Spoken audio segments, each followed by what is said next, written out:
Hello सांग माने welcome to my YouTube channel. आज आम +3 थर्ड सेमिस्टर कोर भी जो थर्ड यूनिट रही समकालीन प्रमुख कवि और कथाकार से राधानाथ राय, फकीरमोहन सेनापति, गंगाधर मेहर, गोपबंधु दास, गोदावरीश महापात्र। तो आज आम प्रथम राधानाथ राय को देखा। तो आज आमर क्वेश्चन होची राधानाथଙ୍କ काव्य विभव संपर्क रे आलोकपात कर बा राधानाथଙ୍କ सृष्टि वैभवर परिचय प्रदान कर। आधुनिक युगर आरंभ रे जेउ केते जण साहित्यिक सेमानंकर अदम्य निष्ठा आंतरिक साधना बल रे ओडिया साहित्यर भित्ति स्थापना करि जाइथिले सेमानंक मध्यरु राधानाथ राय थिले अन्यतम बिंधाणी। आधुनिक युगर से ही थिले प्रकृत वार्तावह। तांकर प्रचंड प्रतिभा और विपुल पांडित्य आधुनिक साहित्य को सकल दिगरे विकसित करिथिला। प्राच्य पाश्चात्य संघर्षरु तांका काव्य साहित्य सृष्टि होइथिला सत, मात्र ए देशवासी समूह चेतना सह निज कवि प्रतिभा को सम्मिलन करी से एक स्वतंत्र काव्य चेतना सृष्टि करिथिले। पाश्चात्य सभ्यता और साहित्यरु कथावस्तु कथा संग्रह करी ए देशर परिवेश रे से तांकर काव्य सौध निर्माण कले, जहा तांको काव्य शैलीर स्वतंत्रता। तांको सृष्टि वैभव गुड़िक हेउची केदार गौरी, नंदिकेश्वरी, उषा, पार्वती, चिलिका, महायात्रा इत्यादि। तो आमे प्रथमे केदार गौरी जोटा तांकर आद्य रचना 1886 मसीहार रचना से संपर्क रे आमे आज प्रथमे पढ़िबा।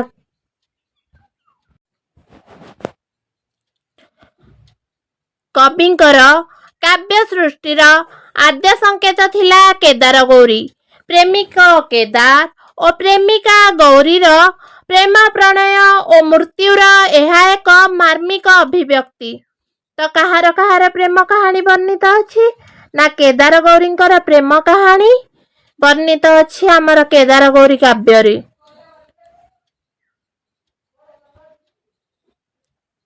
भुवनेश्वर पीठर केदारेश्वर महादेव एवं गौरी ठाकुराणी को कवि लौकिक प्रेमर प्रेमिका सजाइछंती।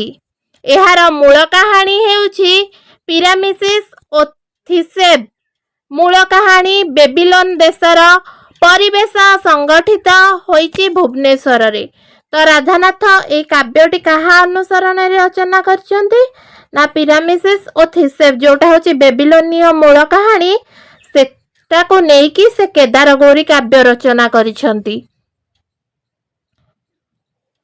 एही गल्प को नहीं प्रथमे ग्रीस देशर कवि ओभिड मेटामॉर्फोसिस काव्य रचना करिथिले। एही गल्प अवलंबन रे इंग्राजी कवि चौसर लीजेंड ऑफ गुड ओमेन और Shakespeare mid summer night dream नाटक रचना करिछंती।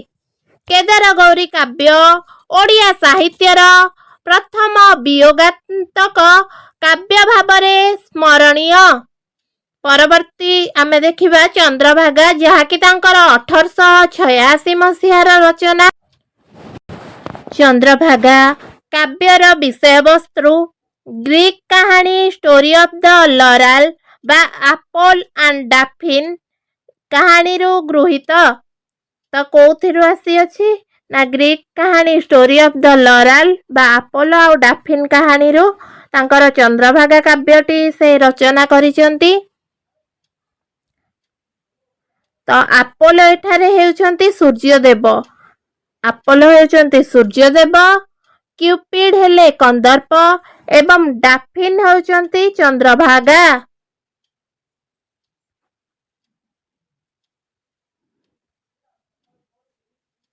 तो ଏଥିରେ ଆମକୁ ମନେ ରଖିବାକୁ ହେବ କି ଚନ୍ଦ୍ରଭାଗା କାହା ଅନୁସରଣରେ ରଚିତ ଏବଂ ଏଥିରେ ଆପୋଲୋ କିଏ ଏବଂ ଡାଫିନ୍ କିଏ? ଚନ୍ଦ୍ରଭାଗା ଲରେଲରେ ରୂପାନ୍ତରିତ ନ ହୋଇ ସମୁଦ୍ରରେ ଲୀନ ହୋଇଛି। ଗ୍ରୀଷୀୟ କାହାଣୀ ଅନୁସରଣ କରିଥିଲେ ସୁଦ୍ଧା କବିଙ୍କର ମୌଳିକତା ଏଥିରେ ଲକ୍ଷଣୀୟ। ବିଶେଷ କରି ପ୍ରକୃତିର ମନମୁଗ୍ଧକର ପରିବେଶ ବର୍ଣ୍ଣନାରେ ରାଧାନାଥଙ୍କ ଅସାଧାରଣ କୃତିତ୍ୱ ପ୍ରକଟିତ। କଥାବସ୍ତୁ ଆହରଣ କରି ସେ ଏ ଦେଶର ମାଟି, ପାଣି, ପବନ ସହିତ ଯେପରି ଏକାକାର କରିଦେଇଛନ୍ତି, ବାସ୍ତବରେ ତାହା ତାଙ୍କ କବିତ୍ୱର ନିଦର୍ଶନ। ଶ୍ରୀ ଜଗନ୍ନାଥଙ୍କ ଅଭିଷେକ ଉତ୍ସବରେ ହିଁ ଏହାର କାହାଣୀ ଆରମ୍ଭ ହୋଇଛି। ତ ଏହାର କାହାଣୀ କୋଉଥିରୁ ଆରମ୍ଭ ହୋଇଛି? ନା ଶ୍ରୀ ଜଗନ୍ନାଥଙ୍କ ଅଭିଷେକ ଉତ୍ସବରୁ ଚନ୍ଦ୍ରଭାଗାର କାହାଣୀ ଆରମ୍ଭ ହୋଇଛି।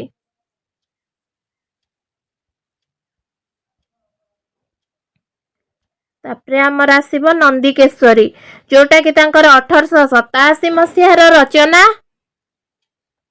ବିଦେଶୀ କଥାବସ୍ତୁ ଓ ଇତିହାସର ଚରିତ୍ରକୁ ଭିତ୍ତି କରି ନନ୍ଦିକେଶ୍ୱରୀ କାବ୍ୟ ରଚିତ।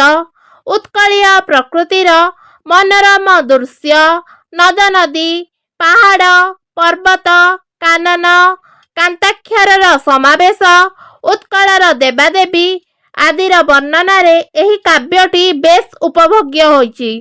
ଏହି କାବ୍ୟରେ ସେ ବାଇରନଙ୍କୁ କେତେକାଂଶରେ ଅନୁସରଣ କରିଥିଲେ ମଧ୍ୟ ଏଥିରେ ତାଙ୍କର ସୃଜନଶୀଳ ଶକ୍ତିର ଅପୂର୍ବ ରୂପ ଦେଖିବାକୁ ମିଳେ। ଏହି କାବ୍ୟଟି ଦୁଇଟି ଭାଗରେ ବିଭକ୍ତ। ପ୍ରଥମ ଭାଗରେ ଥିବା ସମରସଜ୍ଜା ଲର୍ଡ ବାଇରନଙ୍କ ସିଜ୍ ଅଫ୍ କରେନ୍ଥରୁ ଏବଂ ଚୋଡ଼ଗଙ୍ଗଙ୍କ ଗଙ୍ଗାଙ୍କୁ ଆରାଧନା ଓ ବରଲାଭ, ୱିଲିୟମ ମରିସଙ୍କ କୃତ ଆଣ୍ଟାଲାର୍କଟିକ୍ ରେସ୍ରେ ଥିବା ହିପୋମିନ୍ସଙ୍କ ଭେନସ୍ ଠାରେ ପୂଜା ଓ ବର ପ୍ରାର୍ଥନାରୁ ଆନୀତ। ତ ଏଇ ଯୋଉ ନନ୍ଦିକେଶ୍ୱରୀ କୋଉଠୁ ଆସିଅଛି? ନା ବାଇରନଙ୍କ ସିଜ୍ ଅଫ୍ କରେନ୍ଥରୁ ଆଉ ୱିଲିୟମ ମରିସଙ୍କର ଆଣ୍ଟାଲାର୍କଟିକ୍ ରେସ୍ରୁ। ଦ୍ୱିତୀୟ ଭାଗର କଥାବସ୍ତୁ ଓଭିଡଙ୍କ ସିଲନିସସ୍ କାହାଣୀରୁ ଆସିଅଛି। ଓଭିଡଙ୍କ ବର୍ଣ୍ଣନାର ସ୍ୱର୍ଣ୍ଣାଭ କେଶଗୁଚ୍ଛ ସହିତ ରାଧାନାଥଙ୍କ ଜୈତ୍ରମଣିର ସାମଞ୍ଜସ୍ୟ ଅଛି।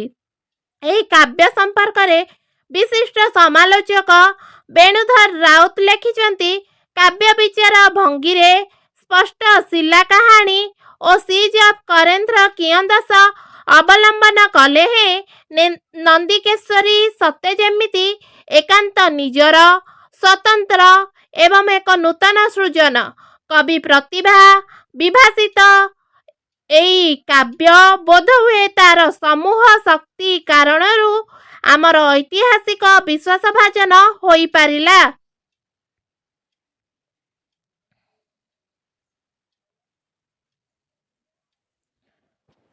ତାପରେ ଦେଖିବା ଆମେ ତାଙ୍କର ଉଷା କାବ୍ୟ, ଯୋଉଟା 1888ରେ ରଚିତ। ରୀତିଯୁଗୀୟ କାବ୍ୟ ଶୈଳୀରେ ନାୟକ ନାୟିକାଙ୍କ ପୂର୍ବଜନ୍ମ ବର୍ଣ୍ଣନା ହୋଇଥିଲେ ମଧ୍ୟ ଏହାର କଥାବସ୍ତୁ ଓଭିଡଙ୍କ ହିପୋମିନ୍ସ ଓ ଆଟଲାଣ୍ଟ ଏବଂ ୱିଲିୟମ ମରିସଙ୍କ ଦ ଆର୍ଥ ପାରାଡାଇଜ୍ କାବ୍ୟଗ୍ରନ୍ଥର ଆଣ୍ଟାଲାର୍କଟିକ୍ ରେସ୍ ଅବଲମ୍ବନରେ ପରିକଳ୍ପିତ। ଉତ୍କଳୀୟ ପରିବେଶରେ ସେ ଏହି କାବ୍ୟର ପରିକଳ୍ପନା କରିଛନ୍ତି। ଏହି କାବ୍ୟରେ କବି ଓଭିଡଙ୍କ ଆଣ୍ଟାଲାର୍କଟିକ୍ ଚରିତ୍ର ଅନୁରୂପ ଉଷା, ଭେନସଙ୍କ ଅନୁରୂପ କାର୍ତ୍ତିକେୟ ଓ ମିଲାନିୟନଙ୍କ ଚରିତ୍ର ଅନୁରୂପ ଜୟନ୍ତ ସୃଷ୍ଟି କରିଛନ୍ତି। ଘଟଣାତ୍ରୟ ପ୍ରାୟ ସମାନ, ତେବେ ଓଡ଼ିଶାର ମାଟି, ପାଣି, ପବନର ଅନ୍ତରଙ୍ଗ ଚିତ୍ର ପ୍ରଦାନ କରି କବି ଏହି କାବ୍ୟକୁ ସୁଖପାଠ୍ୟ ତଥା ହୃଦୟଗ୍ରାହୀ କରିପାରିଛନ୍ତି। କବି ମୟୂରଭଞ୍ଜ, ବଳାଙ୍ଗୀ ନଦୀ, ପଞ୍ଚଲିଙ୍ଗେଶ୍ୱର ଆଦି ସ୍ଥାନର ବର୍ଣ୍ଣନା ଏଥିରେ ଦେଇଛନ୍ତି। ତ ଯଦି ପଚାରେ କବିଙ୍କର କେଉଁ କାବ୍ୟରେ ମୟୂରଭଞ୍ଜମ, ବଳାଙ୍ଗୀ ନଦୀ ଏବଂ ପଞ୍ଚଲିଙ୍ଗେଶ୍ୱର ଆଦି ସ୍ଥାନର ବର୍ଣ୍ଣନା ରହିଛି, ତ ଆମେ କରିବା ଉଷା କାବ୍ୟ। ପରବର୍ତ୍ତୀ ଆମେ ଦେଖିବା ପାର୍ବତୀ, ଯାହାକି ତାଙ୍କର 1891ର ରଚନା। ପାର୍ବତୀ ରାଧାନାଥଙ୍କର ଏକ ଅସମ୍ପୂର୍ଣ୍ଣ କାବ୍ୟ। ଏହି କାବ୍ୟର କଥାବସ୍ତୁ ମଧ୍ୟ ପାଶ୍ଚାତ୍ୟ କାବ୍ୟରୁ ଅନୁସୃତ। ଇଲିୟଡ୍, ସେକ୍ସପିୟରଙ୍କ ହାମଲେଟ୍, ଆସ୍କାଲିସ୍ଙ୍କ ଆଗାମେମ୍ନନ୍ ନାଟକ ଆଦି ପାଶ୍ଚାତ୍ୟ ଭାବ ସହିତ ମାଦଳା ପାଞ୍ଜିର କଥାବସ୍ତୁକୁ ନେଇ ପାର୍ବତୀ କାବ୍ୟ ଲିଖିତ। ରାଜା ଗଙ୍ଗେଶ୍ୱରଙ୍କ କନ୍ୟା କୌଶଲ୍ୟା ସହ ପାପ ପ୍ରଣୟ, ରାଣୀ ପାର୍ବତୀଙ୍କ ଦ୍ୱାରା ସ୍ୱାମୀ ହତ୍ୟା ଏହାର କଥାବସ୍ତୁ। ଏହାର ଚରିତ୍ର ହେଉଛନ୍ତି କୌଶଲ୍ୟା। ମାତ୍ର ଏପରି ଏକ ଜଘନ୍ୟ ବିଷୟବସ୍ତୁକୁ ଓଡ଼ିଶାର ସଂସ୍କୃତିରେ ସ୍ଥାନିତ କରିଥିବାରୁ ସେ ଓଡ଼ିଆ ଜାତି ନିକଟରେ ଘୃଣିତ ଓ ନିନ୍ଦନୀୟ। ଯଦିଓ ଏହି କାବ୍ୟର କଳା ପାଟବତା ଉତ୍କର୍ଷର ଚୂଡ଼ାନ୍ତ ପର୍ଯ୍ୟାୟରେ ଉପନୀତ ହୋଇଥିଲା। ପରବର୍ତ୍ତୀ ରଚନା ହେଉଛି ଚିଲିକା, ଯାହାକି ତାଙ୍କର 1891ର ରଚନା। କିମ୍ବଦନ୍ତୀ ଓ ଇତିହାସକୁ ନେଇ ରାଧାନାଥ କାବ୍ୟ ଲେଖିଥିଲେ ବି ସେ ସବୁ ଥିଲା ତାଙ୍କ ପାଶ୍ଚାତ୍ୟ କାବ୍ୟର ଓଡ଼ିଆ ସଂସ୍କରଣ। ପରାଧୀନ କାଳରେ ରାଧାନାଥଙ୍କ ଜାତୀୟବାଦୀ ଦୃଷ୍ଟିଭଙ୍ଗୀ ଅତ୍ୟନ୍ତ ପ୍ରଶଂସନୀୟ ଥିଲା। ଚିଲିକା କାବ୍ୟ କବିଙ୍କ ପ୍ରକୃତି ପ୍ରାଣତାର ଚରମ ନିଦର୍ଶନ। ପ୍ରକୃତିକୁ ମାନବାୟିତ କରିବାରେ ରାଧାନାଥ ହିଁ ପ୍ରଥମ ସାର୍ଥକ ସ୍ରଷ୍ଟା। ଏହି କାବ୍ୟ ଏକ ଖଣ୍ଡକାବ୍ୟ। ଚିଲିକା ହେଉଛି ଏକ ଖଣ୍ଡକାବ୍ୟ। କବି ଜୀବନର ଦାର୍ଶନିକ ଦୃଷ୍ଟିଭଙ୍ଗୀ ଏଥିରେ ପ୍ରତିପାଦିତ ହୋଇଥାଏ। ପ୍ରକୃତିର ବର୍ଣ୍ଣୋତ୍ସବ ବର୍ଣ୍ଣନା ଚିଲିକା କାବ୍ୟର ପ୍ରଧାନ ବୈଶିଷ୍ଟ୍ୟ। ତ ଚିଲିକା କାବ୍ୟର ପ୍ରଧାନ ବୈଶିଷ୍ଟ୍ୟ କ'ଣ ନା ପ୍ରକୃତିର ବର୍ଣ୍ଣୋତ୍ସବ ବର୍ଣ୍ଣନା। ଚିଲିକାକୁ କବି ସହଚରୀ, ଦେବୀ ରୂପରେ, ଜୀବନ୍ତ ନାରୀ ରୂପରେ ଅର୍ଥାତ୍ ରୂପ ସୃଷ୍ଟିର ସାର୍ଥକ ବିଗ୍ରହ ରୂପରେ ବର୍ଣ୍ଣନା କରିଛନ୍ତି। ଜୀବନର ବ୍ୟାପକ ଅନୁଭୂତି ଓ ଅଧ୍ୟୟନ ଜନିତ ଗଭୀର କାବ୍ୟର ରସ ପିପାସା ଏ ଉଭୟଙ୍କ ମଧୁର ସହଯୋଗରେ ଚିଲିକା କାବ୍ୟର ଆଙ୍ଗିକ ଆତ୍ମିକ ସୌନ୍ଦର୍ଯ୍ୟ ଗଢ଼ି ଉଠିଛି। ଶରତକାଳୀନ ଏକ ଦିନର କେତୋଟି ମାତ୍ର ଘଣ୍ଟା ବା ଯୋଉଟା ଆମେ କହିବା ଦିନର ଶେଷ ଭାଗ ଓ ରାତ୍ରିର ପ୍ରଥମ ଭାଗ ମଧ୍ୟରେ ଏହାର ବିଷୟବସ୍ତୁ ଗତିମୁଖର। ଏହାରି ଭିତରେ 9ଟି ବିଶିଷ୍ଟ ବିଭାଗ ସଂଯୋଜିତ। ଏ ବିଭାଗମାନ ଅତୀତ, ବର୍ତ୍ତମାନ ଓ ଭବିଷ୍ୟତ ତିନି କାଳର ପରିଧି ମଧ୍ୟରେ ସୀମିତ। ସୁମଧୁର ଶବ୍ଦ ନିର୍ବାଚନ, ସୁଗଠିତ ଓ ସୁମାର୍ଜିତ ଭାଷାର ପରିବେଷଣ, ନବ ନବ ଚିନ୍ତାଧାରାର ଆହରଣ ଆଦିରେ କାବ୍ୟର କବିତା ସୌନ୍ଦର୍ଯ୍ୟ ପ୍ରତିଷ୍ଠିତ। ତ ଦେଖି ତାଙ୍କର ପରବର୍ତ୍ତୀ ରଚନା ମହାଯାତ୍ରା, ଯୋଉଟାକି ଅସମ୍ପୂର୍ଣ୍ଣ ମହାକାବ୍ୟ ଆମର। 1892ରେ ରଚିତ ମହାଯାତ୍ରା ମହାକାବ୍ୟ। ମହାଯାତ୍ରା ରାଧାନାଥଙ୍କ ସୃଷ୍ଟିର ସଫଳତମ ଶୀର୍ଷବିନ୍ଦୁ। ପାରମ୍ପରିକ କାବ୍ୟଧାରାର ଅନୁସରଣରେ ଏଥିରେ ଆଶ୍ରୀ ନମସ୍କ୍ରିୟା ବସ୍ତୁ ନିର୍ଦ୍ଦେଶ ରହିଛି। ଏଥିରେ ଅମିତ୍ରାକ୍ଷର ଛନ୍ଦର ପ୍ରୟୋଗ କରାଯାଇଅଛି। ତ ମହାଯାତ୍ରାରେ କେଉଁ ଛନ୍ଦର ପ୍ରୟୋଗ କରାଯାଇଅଛି ନା ଅମିତ୍ରାକ୍ଷର ଛନ୍ଦର ପ୍ରୟୋଗ କରାଯାଇଅଛି। ଏହା କବିଙ୍କର ଏକ ଅସମ୍ପୂର୍ଣ୍ଣ କାବ୍ୟ। ସରସ୍ୱତୀଙ୍କ ବନ୍ଦନାରୁ ଆରମ୍ଭ ହୋଇ ମହାଭାରତର କଥାଭାଗ, ସ୍ୱର୍ଗାରୋହଣ ପର୍ବର ଯୁଧିଷ୍ଠିର ସମେତ ପାଣ୍ଡବଙ୍କ ବନଗମନ, ବିଭିନ୍ନ ସ୍ଥାନ ଭ୍ରମଣ, ସମୁଦ୍ରରୁ ଅଗ୍ନିଦେବଙ୍କ ଆବିର୍ଭାବ, ଅର୍ଜୁନ ଗାଣ୍ଡିବ ଧନୁ ସମୁଦ୍ରକୁ ନିକ୍ଷେପ କରିବା ସହିତ ପୃଥ୍ୱୀରାଜ ଓ ଜୟଚନ୍ଦ୍ରଙ୍କ ବିବାଦ, ମହମ୍ମଦ ଘୋରୀଙ୍କ ବିଜୟ, ଭାରତରେ ମୋଗଲ ଶାସନ ଆଦି ଅନେକ ଘଟଣା ଏଥିରେ ସଂଯୁକ୍ତ ହୋଇଛି।